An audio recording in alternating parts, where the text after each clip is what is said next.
sholat gerhana di Masjid Raya Baitur Rahman dan ceramah setelah ba'da sholat gerhana. Aceh Explore, subscribe, komen, like, dan share. Bismillahirrahmanirrahim.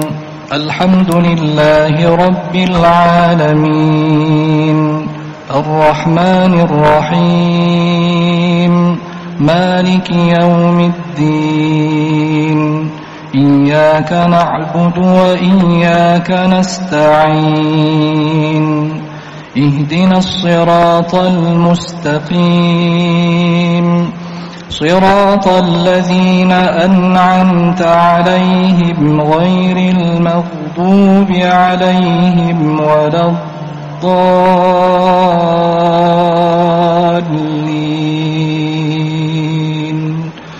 آمين.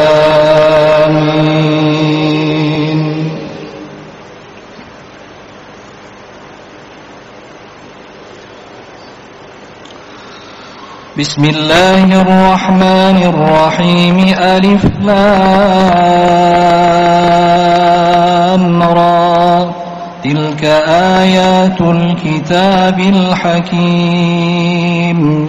أكان للناس عجبا أن أوحينا إلى رجل منهم أن أنذر الناس وبشر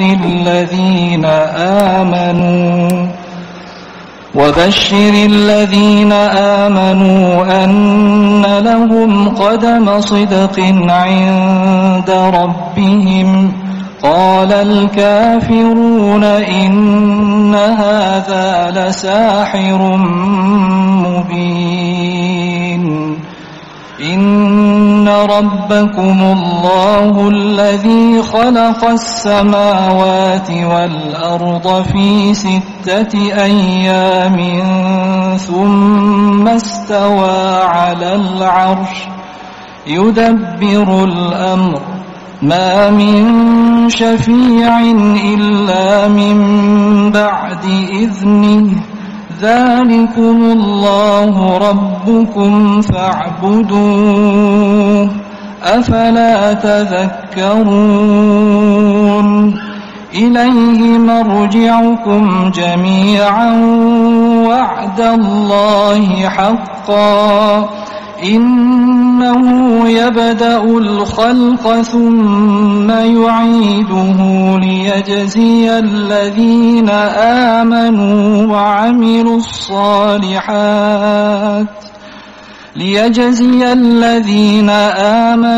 وعملوا الصالحات بالقسط.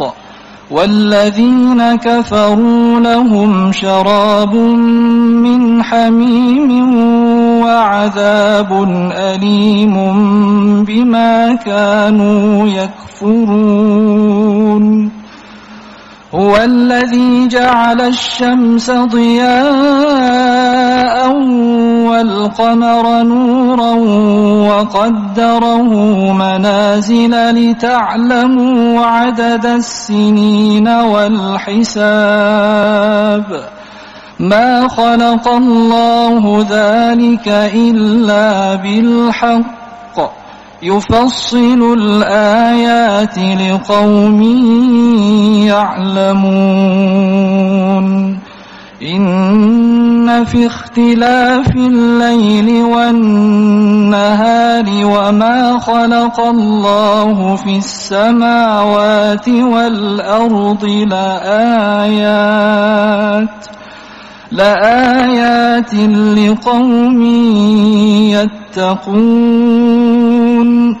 إن الذين لا يرجون لقاءنا ورضوا بالحياة الدنيا وطمأنوا بها والذين هم عن آياتنا غافلون أولئك مأواهم النار بما كانوا يكسبون. إن الذين آمنوا وعملوا الصالحات يهديهم ربهم بإيمانهم تجري من تحتهم الأنهار في جنات النعيم دعواهم فيها سبحانك اللهم وتحيتهم فيها سلام وآخر دعواهم عن الحمد لله رب العالمين. الله أكبر.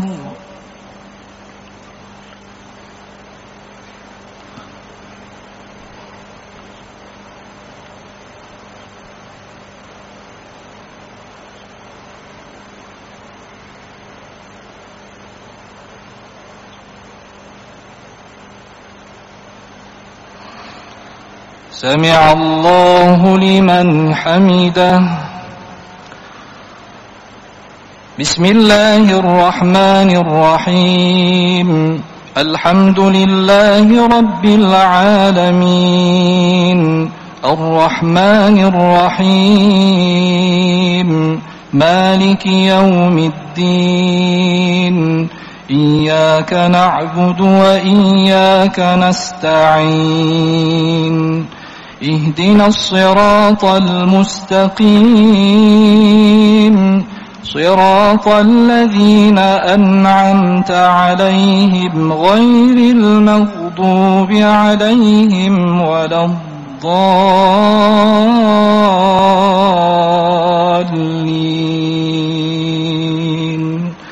آمين.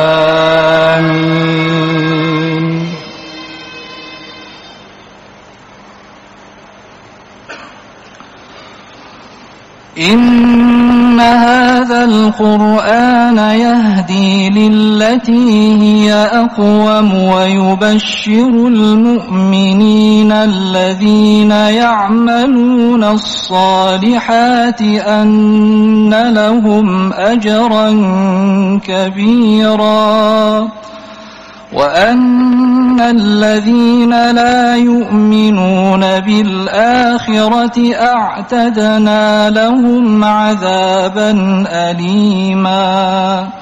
ويدع الإنسان بالشر دعاءه بالخير وكان الإنسان عجولا. وجعلنا الليل والنهار آيتين فمحونا آية الليل وجعلنا آية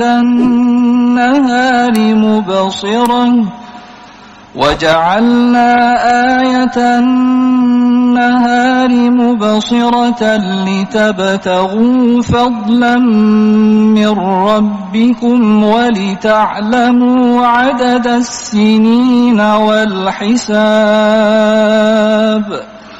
وكل شيء فصلناه تفصيلا. وكل إنسان ألزمناه طائره في عنقه ونخرج له يوم القيامة كتابا يلقاه منشورا.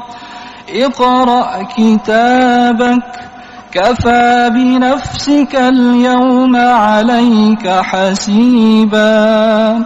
من اهتدى فإنما يهتدي لنفسه ومن ضل فإنما يضل عليها ولا تزر وازرة وزر أخرى وما كنا معذبين حتى نبعث رسولا. وإذا أردنا أن نهلك قرية أمرنا متر فيها ففسقوا فيها فحق عليها القول فدمرناها تدميرا. وكم أهلكنا من القرون من بعد نوح وكفى بربك بذنوب عباده خبيرا بصيرا. الله أكبر.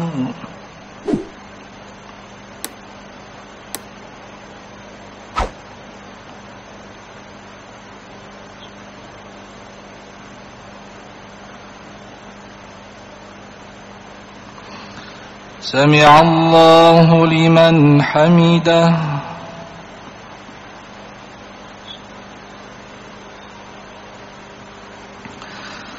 الله أكبر.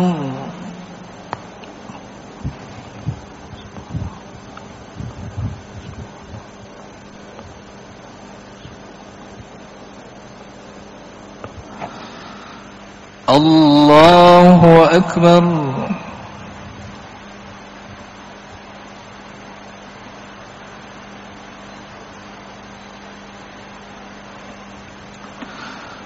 الله أكبر.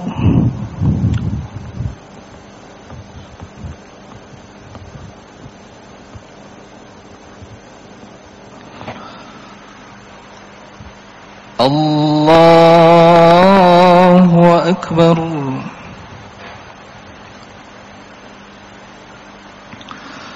بسم الله الرحمن الرحيم.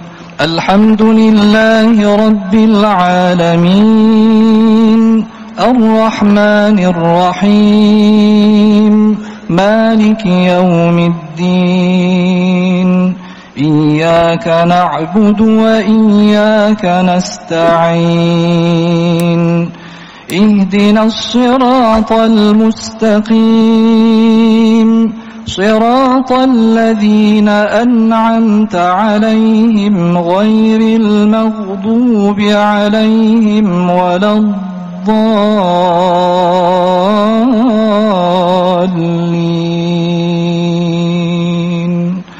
آمين.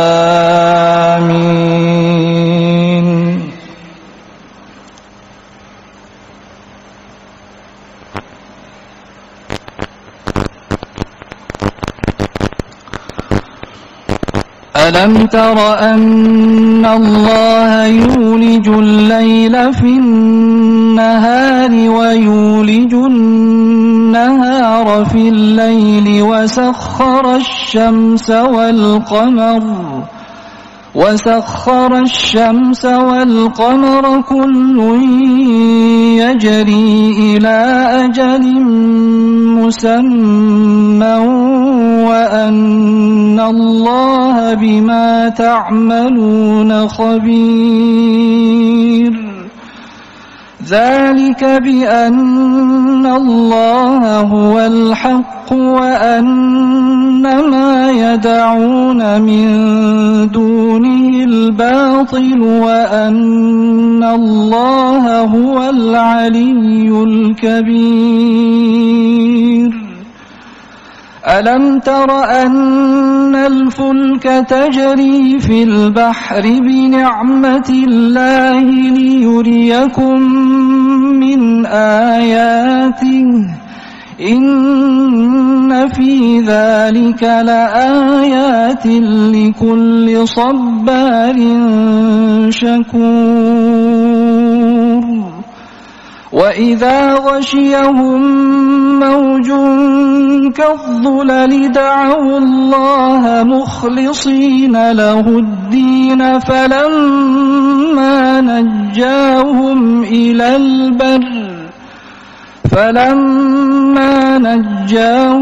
إلى البر فمنهم مقتصد وما يجحد بآياتنا إلا كل ختار كفور.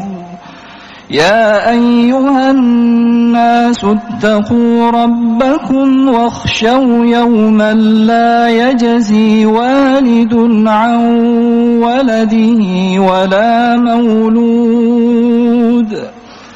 ولا مولود هو جاز عن والده شيئا إن وعد الله حق فلا تغرنكم الحياة الدنيا ولا يغرنكم بالله الغرور إن الله عنده علم الساعة وينزل الغيث ويعلم ما في الأرحام وما تدري نفس ماذا تكسب غدا وما تدري نفس بأي أرض تموت إن الله عليم خبير. الله أكبر.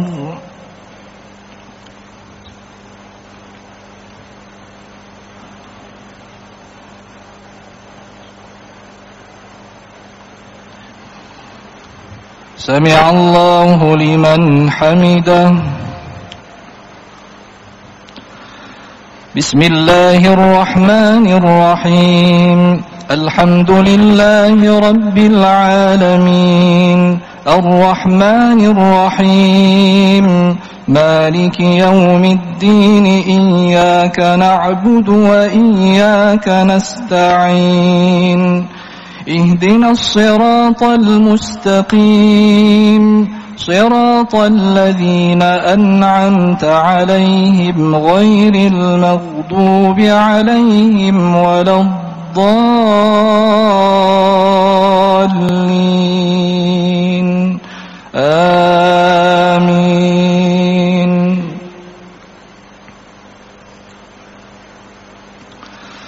بسم الله الرحمن الرحيم. لا أقسم بيوم القيامة ولا أقسم بالنفس اللوامة أيحسب الإنسان أن لن نجمع عظامه بلى قادرين على أن نسوي بنانه بل يريد الإنسان ليفجر أمامه يسأل أيان يوم القيامة فإذا برق البصر وخسف القمر وجمع الشمس والقمر يقول الإنسان يومئذ أين المفر كلا لا وزر إلى ربك يومئذ المستقر ينبأ الإنسان يومئذ بما قدم وأخر بل الإنسان على نفسه بصيرة ولو ألقى معاذيره لا تحرك به لسانك لتعجل به إن علينا جمعه وقرآنه فإذا قرأناه فاتبع قرآنه ثم إن علينا بيانه كلا بل تحبون العاجلة وتذرون الآخرة وجوه يومئذ ناظرة إلى ربها ناظرة ووجوه يومئذ باسرة تظن أن يفعل بها فاقرة كلا إذا بلغت التراقي وقيل من راق وظن أنه الفراق والتفت الساق بالساق إلى ربك يومئذ المساق فلا صدق ولا صلى ولكن كذب وتولى ثم ذهب إلى أهله يتمطى أولى لك فأولى ثم أولى لك فأولى أيحسب الإنسان أن يترك سدى ألم يك نطفة من مني يمنى ثم كان علقة فخلق فسوى فجعل منه الزوجين الذكر والأنثى أليس ذلك بقادر على أن يحيي الموتى الله أكبر.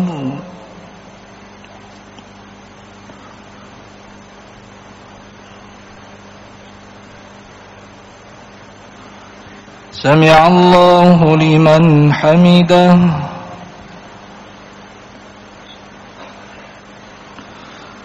الله أكبر.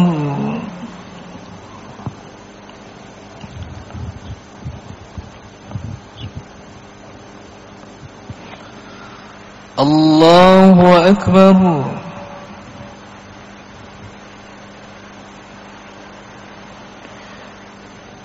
الله أكبر.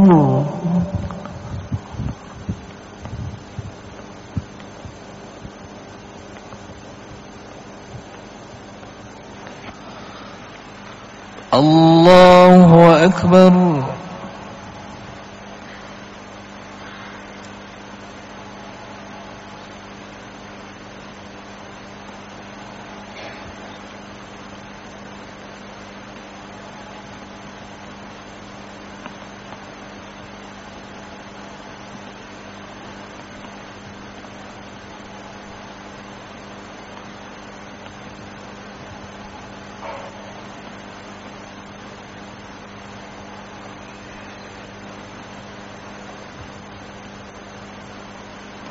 السلام عليكم ورحمة الله.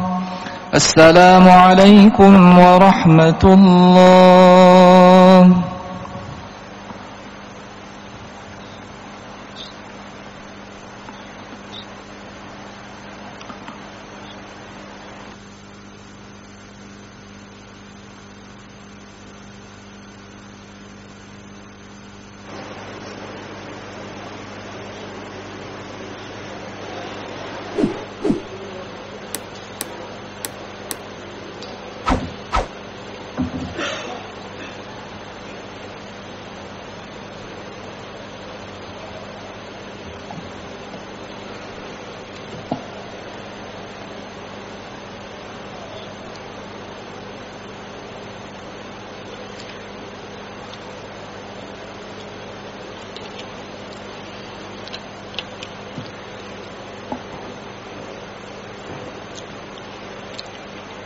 السلام عليكم ورحمة الله وبركاته.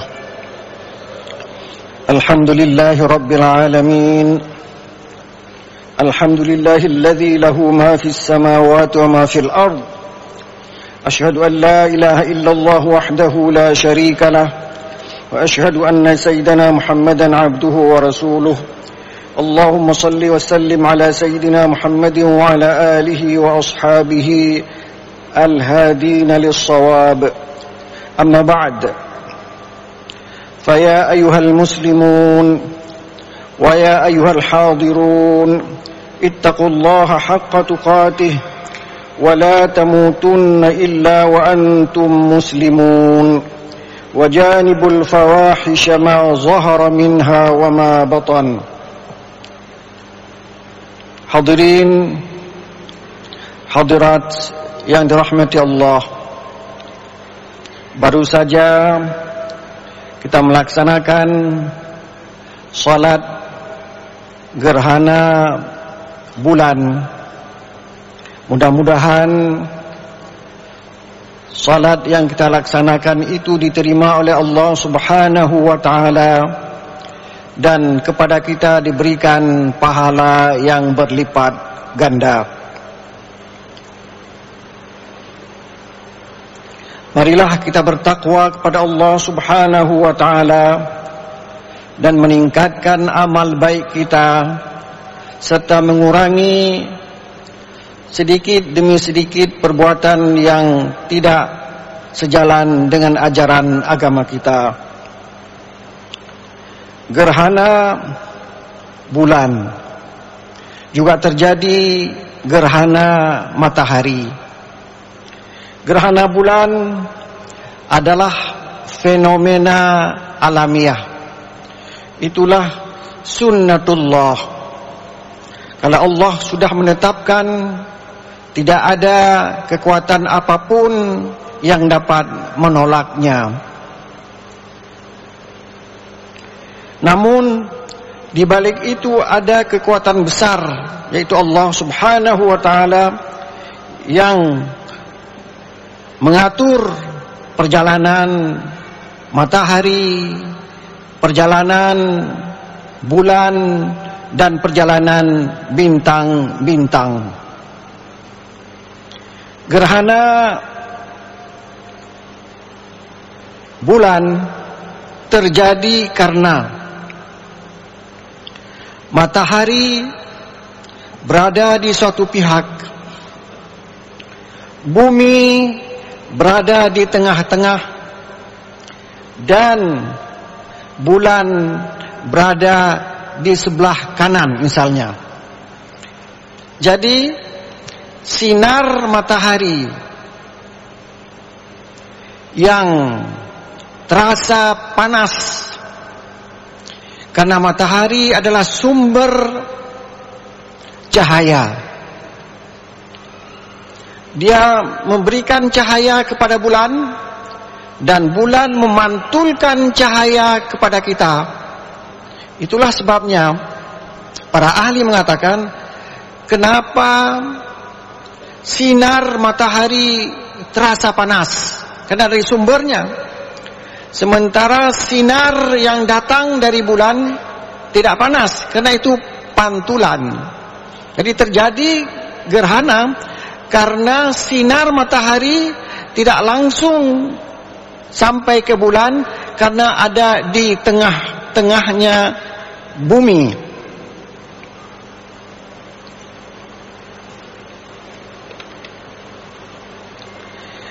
Itulah beberapa pendapat yang kita baca pada ilmu pengetahuan yang telah dikatakan atau disabdakan atau difirmankan oleh Allah Subhanahu wa taala dalam surat Yunus, yang tadi imam membacakan ayat ini.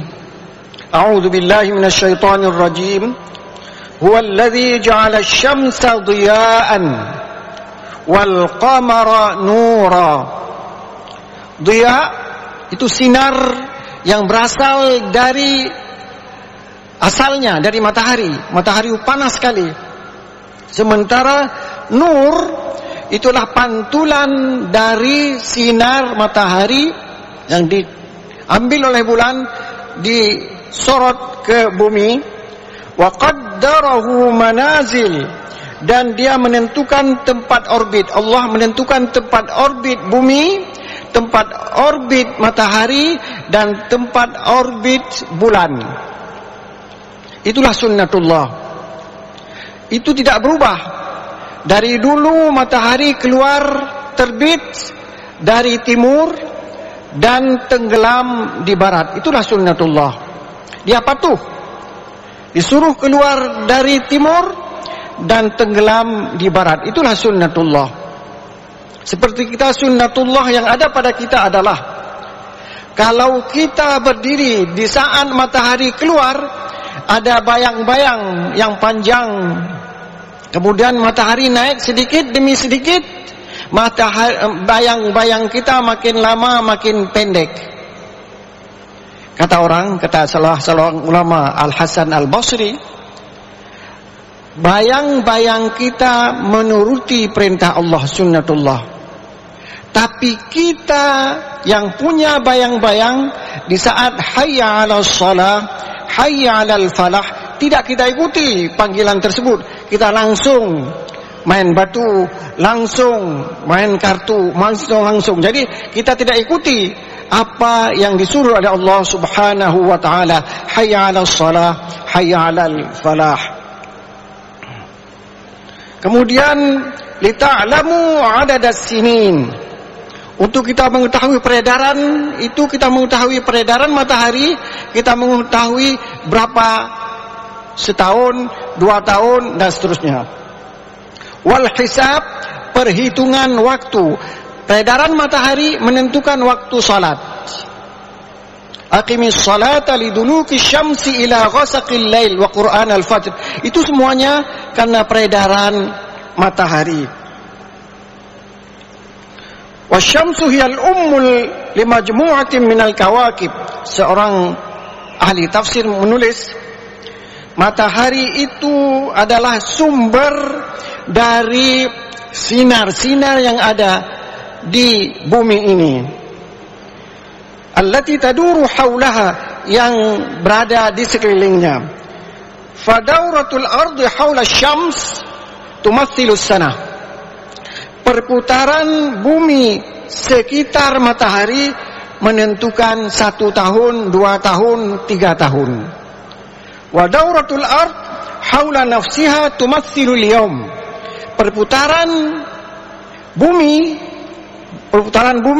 itu menentukan siang dan malam.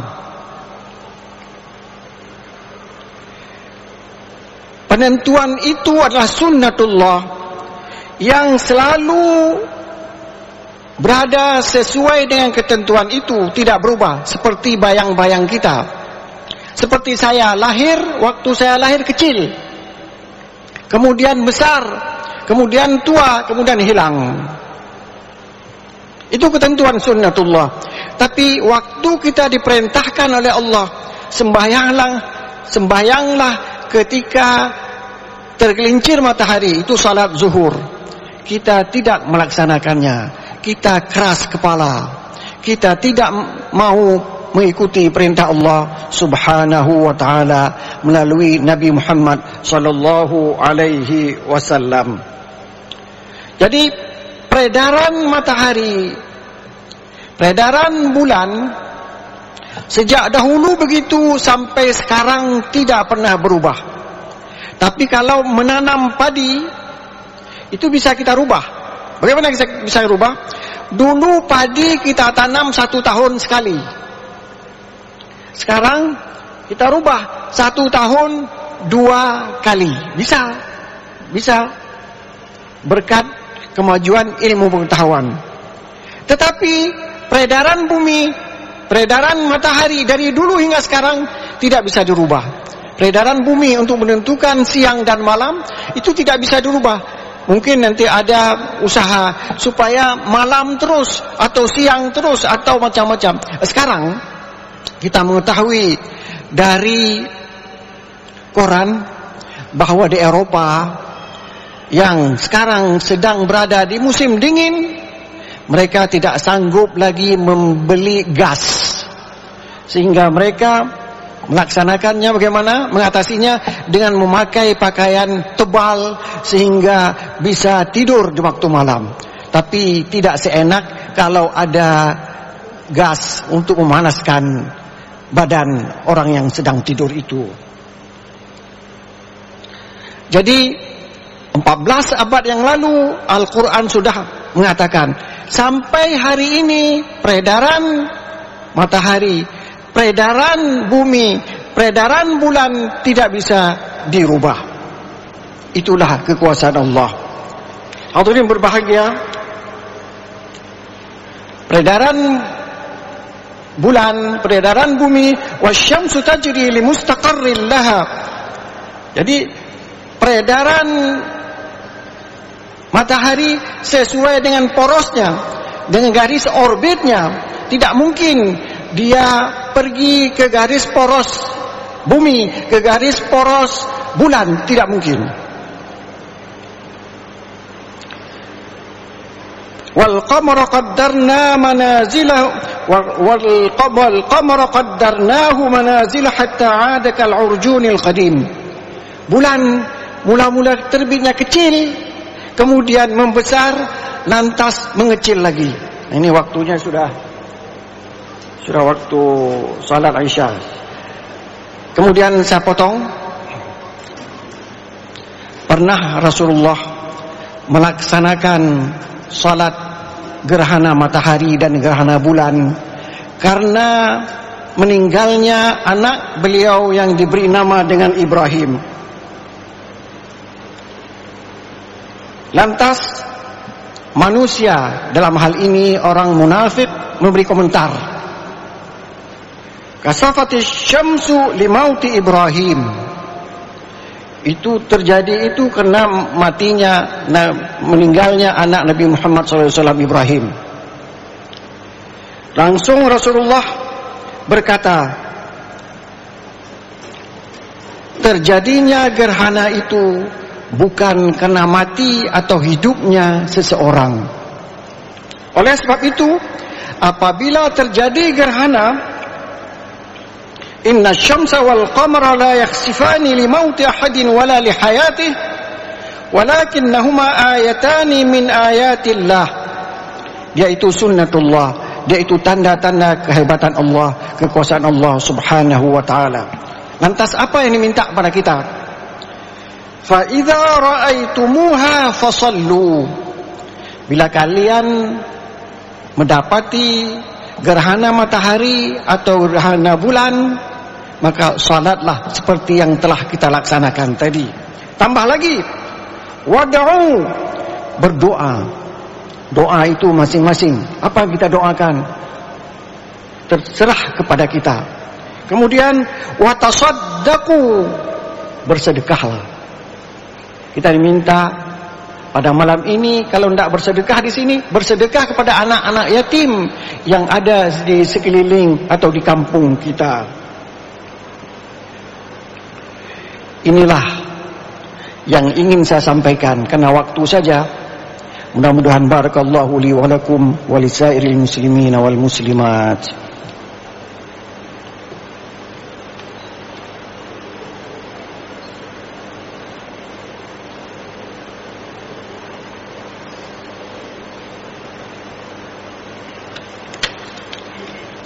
Alhamdulillahi rabbil alamin.